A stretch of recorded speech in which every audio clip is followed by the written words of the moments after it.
The views and opinions expressed by the guest author or speaker during this live session are their own and do not necessarily reflect the views of Reader's Magnet. The content shared is for informational purposes only and does not constitute endorsement or promotion of any particular belief, ideology, or product.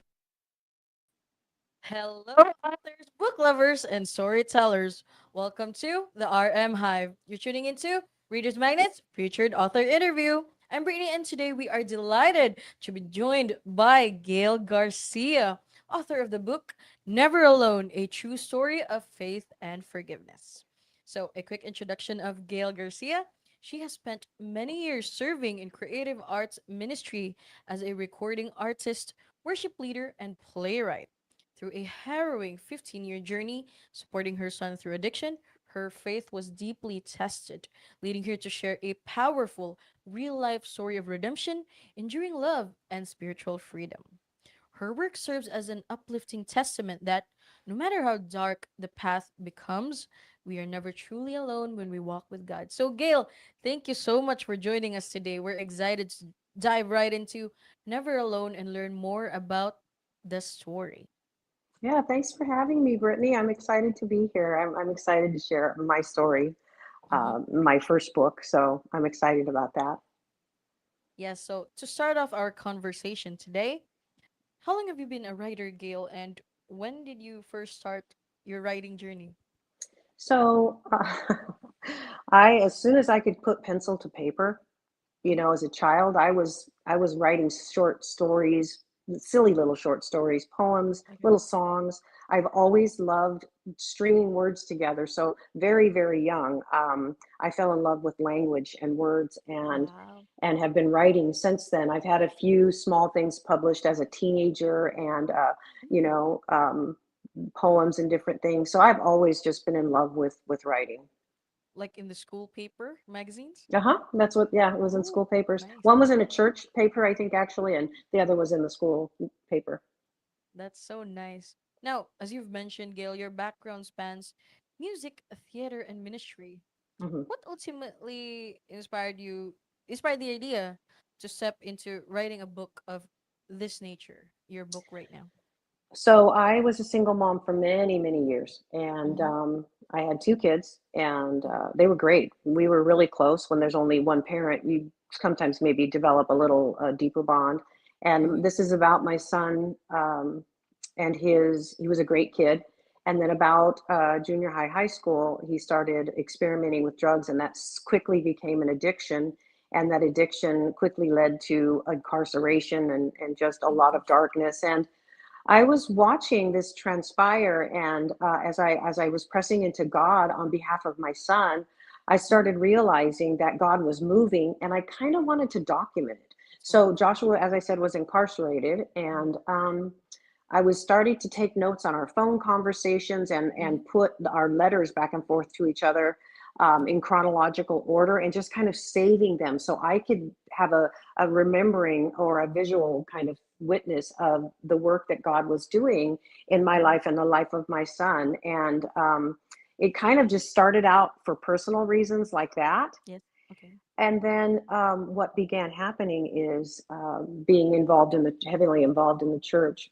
Um, a lot of people were coming to pastors and saying we're having trouble with our kids, and they'd say, well, we have a lady that might be able to help you, to share, just talk with you.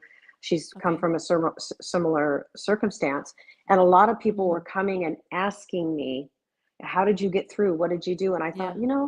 I can keep telling my story over and over again. I can do that. I love people, I love Or to talk. But yeah. it made more sense really to compile it into a book. It just made more sense. I could get it Yes. into Yes, it more is. people's hands and give them hope. I hope I give them hope.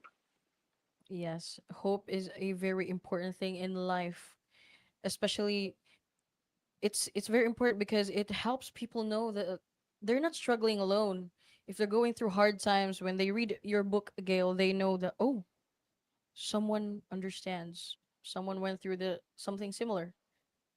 And came out the other side in a really good Yes, place. that they overcame it. Yeah, Yeah. Hmm. and that's beautiful. Now, let's talk Thank you. about the book Never Alone, A True Story of Faith and Forgiveness. Yes. What was the initial spark or idea that led to its creation? Well, aside from you mentioning that you chose to write the book as co- because many people were asking. So I love to write anyway, Yeah. and I kind of wanted to put a personal twist from Okay. some of the highs and lows that I was experiencing. I Mm-hmm. also wanted to use it as a way to take all those feelings and emotions that Okay. were internal to me and get them out and get them on the page. It's a really healing process to do that. Yes. Yes. Along with the hope of helping people, I also Mm-hmm. wanted to add my version of events to the story, so it was told from my voice. I think a lot of Mm-hmm. stories are told from the voice of the addict or from the voice Yeah. of different people around that are struggling with Yes. it. Yes. But I haven't read too many from the perspective of the parent, Of the and mother. Yes.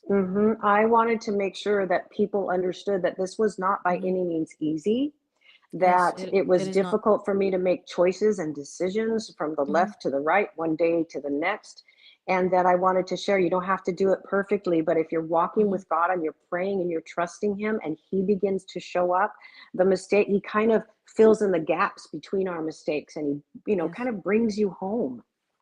Yes. It brings you home, and I get that. As the mother of your son, you want to protect him, and but the journey, it's not easy. Addiction is not easy. There's, if correct me if I'm wrong, were there moments of relapses from your Oh, son? sure. Yeah. And There that even there were many. Yeah, that made it even worse because, I would Okay. have this hope he'd get Mm-hmm. sober and walk away from drugs and alcohol, and I'd have this Yeah. hope, and for a short time I'd have Joshua back, and then he Okay. would relapse. And Yeah. that was really discouraging. It was almost like grieving the loss of my son because he'd become a different person when he was abusing Yeah. drugs and alcohol. And I was Yes. almost Addiction does. like grieving the loss of my son repeatedly. It would have Yes. been easier if it had just been assault. I mean, maybe not easier. I don't know. That's probably not the best way to say it, but that made it actually Mm-hmm. worse because it was the highs and the lows of it. But that's the nature of addiction. So Yes. it's kind of how the battle goes. Most Mm-hmm. addicts don't get over it at their first attempt. Yes. It can be hard. Like they just fall right back Mhm. into it at times. Now, Gail, for our listeners tuning in, could you share a bit more about what the book is all about and the message at its core? Oh, wait. Hold on. There's a comment from our viewers from Quentin. Quentin, did I get that right? I like that the story focuses on hope instead of only focusing on the pain. Thank you. Thank you. It Yes, truly does. it does. It does. It's very raw and very realistic. My son's letters from prison Mm-hmm. talk about his life behind bars, incarcerated. Yes. It's really tough. It's a very dark, hate-filled, violence-filled, dirty environment. And by dirty, I Yeah. mean It's a literally very dangerous nobody place. cleans. Yeah. So, Yeah, um, literally. Literally. and so his letters, they provide the backdrop Mm-hmm. for what we were facing and how we had to look to the future uh, Mm-hmm. for a better way because his circumstance certainly was terrible. But we Yes, it believed was. for the future that it could be different. Oh, there's a question, Gail, from Darren. How did you maintain hope when circumstances gave you very little reason to feel hopeful? No, I love That's this question. Yeah, I It's was just going important. to say that. Me too. That's a really good question. Honestly, it was supernatural. I was pressing into God. I was memorizing scripture. I was Mm-hmm. changing my life. This whole Mm-hmm. experience didn't just change my son, it also changed me. Yes. And so I was pressing into God. I was learning scripture. I was memorizing. I was fasting. I was praying. I was singing worship songs. And the supernatural presence of the Holy Spirit and of God, Yeah. the presence of God was with me. And that's how I survived. I would not have been able to make it through without that hope. But, Jesus is our living hope. And Mm-hmm. even though there were times, trust me when I tell you, there were times when I wept bitterly. But there were also times when I was with Joshua and I'd go to visit him in prison, or he'd be home and Mm-hmm. he'd be healthy, sober, where I had immense joy because Yes. my son You're was alive. And as long as there he's was back. breath, yes, as long as there Yeah, was a he's breath back. and as long as there was a chance. Yes. Now, back to the question I was asking you, Gail. For our listeners tuning in right now, could you share a bit more about what the book is all about and its message at its core?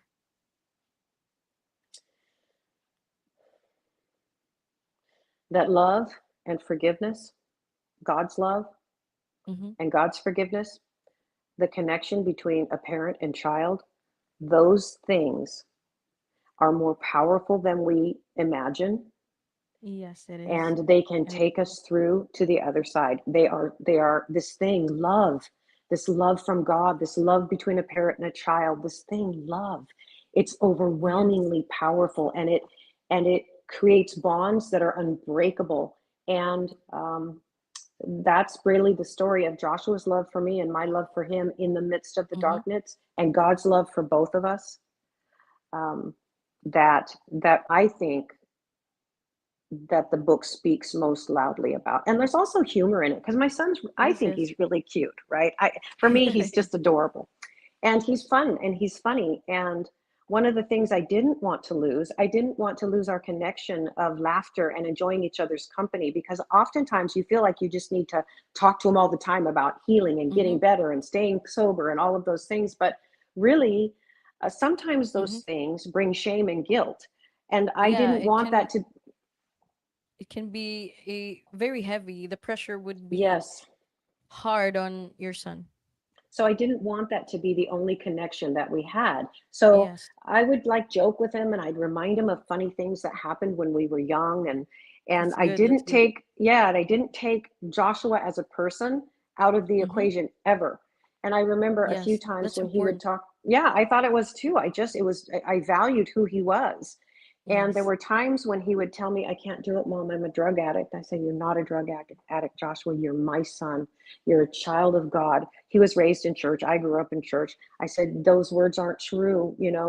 Don't believe the lies. Because Mm-hmm. I didn't believe the lies. I did not believe the lies about my son.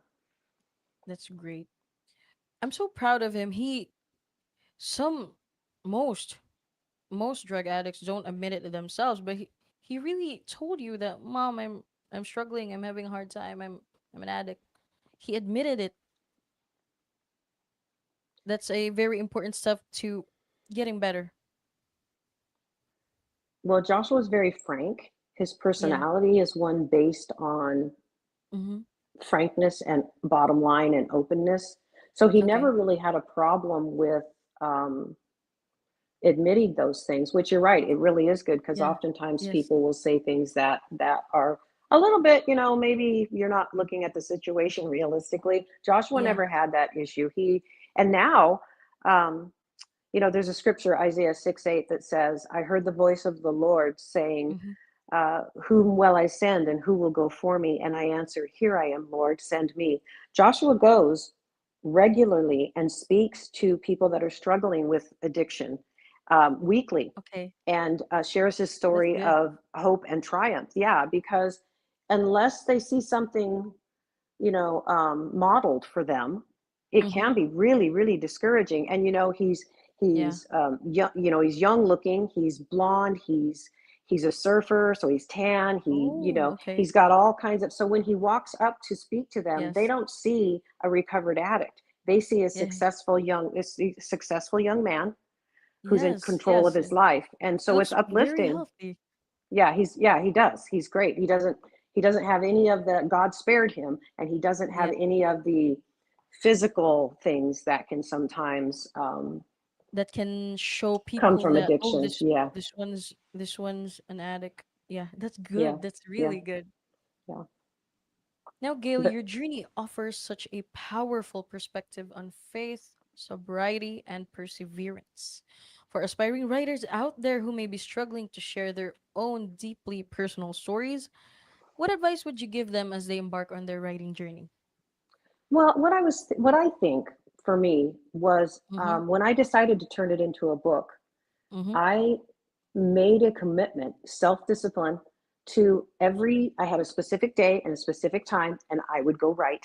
I had a home office. I'd shut the door. I'd Oh, tell my husband, don't bother me, I'm writing. okay, And that's good. he's super sweet. He'd go, it's okay, babe, you know. It's So supportive. yeah, he was really great. And so I would go in my office and I'd shut the door. And before I did Mm-hmm. anything else, I would just sit down and write. Now, sometimes it was documenting things that had happened. Sometimes it Yeah. was pouring out my feelings. Sometimes Mm-hmm. it was taking his letters and then adding my letter behind it so that they were in Yeah. chronological order in the book. And sometimes I wrote two sentences, and sometimes I wrote Yeah. a paragraph or two paragraphs, right? Just sit down and Yeah. write. Don't fix it. Go back, just get your thoughts on paper, go back Yeah. and fix it Put it later. all out. Yes, that's the number one thing. There's a couple other things that I did. I was very proactive in learning better writing techniques and going Yeah, to yeah. writers' You're good. conferences. Ooh, okay. Yeah, I remember one time in particular, I had to drive in the rain and it Oh. was dark and I didn't know where I was going. And I got out and I couldn't find the front door to the conference and I got drenched in the rain and I finally got in. Oh I my. looked like I looked like a drowned rat, but it was really funny. But that conference is actually where I made my connection. Mm-hmm. I took training classes there, but I also made my Okay. connection with my editor. So I Ooh. think it's critical to be around in that environment, to find Yeah. conferences. You can look online in your area to Yeah. find Yeah. conferences and to try and educate yourself and to also try to make connections with people that would be able to help you, and that Yes. want to. There's so many people that want to help. So Yes. those are my three pieces of advice: educate yourself, stay in community with Find writers, support. yeah, and be disciplined in the time and the space. Yeah, Pick what works for you and be disciplined and keep writing. And definitely. Now, if go ahead, yes, it was you've okay for. mentioned you've mentioned before we went live, Gail, that you want to read a part of the book to share for aspiring writers, or of course for the viewers right now too. So there's a lot of impactful stories in my book. Some will make you weep, Yeah. some will make you laugh, some will, Yeah. just as a mother, your heart will just be in it, in the moment. But the one day Mm-hmm. that, of course, was a highlight for me was the day Mm-hmm. after Joshua's incarceration. Um, and they'd He say got that out. drug and alcohol addiction lead to three things. It Mm-hmm. leads to sobriety, Mm-hmm. jail, or Yeah. death. Yeah. My son, he went to jail and then he got sober.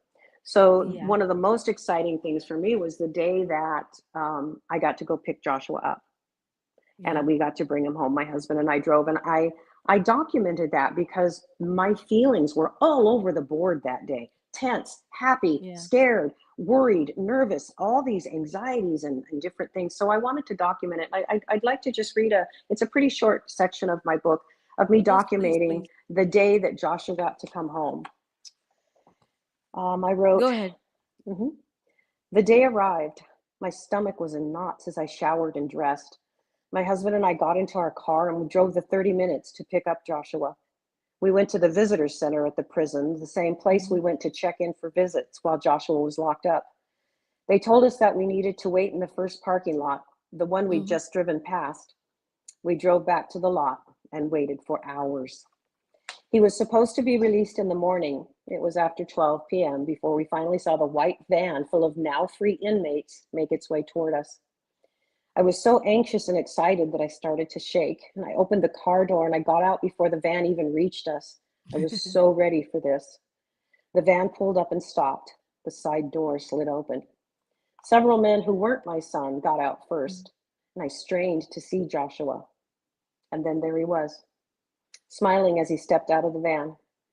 He only made it halfway to our car before I ran to meet him and wrapped my arms around him. Wow. Through tears, I said, "Finally." He replied simply and gently, "Don't cry, Mom." I tried for his sake to put on a brave face, and it almost worked. We loaded up his few belongings and got into the car. And then, as I said to Joshua so many times before, the prison became nothing more than an image in the rear view mirror, small Yeah. and powerless. Before us was the road home. We were taking Joshua home, and we all know there's no place like home. Yes. I'm so happy. I'm so happy and proud of Joshua that he conquered it all. He did. Me too. Yes. My heart my heart is swelling hearing the story. Thank you. No. We did a Yes. conference last weekend, and Yeah. Joshua, he normally speaks with me when we do conferences, but Okay. he wasn't speaking this week. But I asked him to come Mm-hmm. anyway. Um, and so at the end, when I got done speaking, I said, "My son's here today." I asked him to come. I said, Mm-hmm. "Joshua, you want to stand up and just wave to everybody and say hello?" So he did. He Yeah. stood up and waved, and everybody, was so happy to see him there and sober and looking so bright eyed and healthy. And I looked out at the congregation, the audience, and I said, "My son and I, we're living proof. My son and I are living proof." Yes, I agree. And I think that's why my book is important. I don't, we're Yes, it living is. It proof. is. Now, Gail, for our audience right now watching, where can they grab copies of Never Alone? It's out on Amazon. Okay. It works better Mhm. if you use the full title, A True Story, Never Yeah, Alone, A yeah. True Story of Faith and Forgiveness. It's also on my website. Yeah. Um, It's right here on at the bottom of the screen. It's right below Gail here on the screen, oh, everybody. yes, yes, Yeah, it's right there. GayleGarcia.org, and Gail .org. spelled Gayle. My mom thought that was prettier, so she spelled it Yeah, it is. Gayle. Yeah, yeah, yeah. So you can get it on my website. Also, if you go to my Hmm. website, Joshua's on there and he's sharing his testimony. And Oh, it's there's a video? really, yeah, on my website of Okay. Joshua telling his testimony. It's really powerful. I just go out and watch it because I like to watch it. Yes. I go and watch my sons. It makes you Oh, proud. yeah. Yes. Oh, Thank there's a you, beautiful comment Hansi. here. Yes. Wishing you Thank you so both a much. peaceful healing and beautiful new chapter together. Thank you. All right. Thank you so much for being with us today, Gail. Never Alone is a deeply moving reminder that even in our darkest trials in life, hope, forgiveness, and unconditional love can break every and any chain. So, everybody, be sure to grab a copy of Never Alone, A True Story of Faith and Forgiveness by Gayle Garcia, available on Amazon and on her website, gaylegarcia.org. That's a wrap on today's featured author interview. To our wonderful audience, thank you so much for tuning in here at the RM Hive. This has been Brittany, and as we say it here in Reader's Magnet, we share your story with the world. See you around, everybody. Thank you so much, Gail. Yes. Thank you for having me.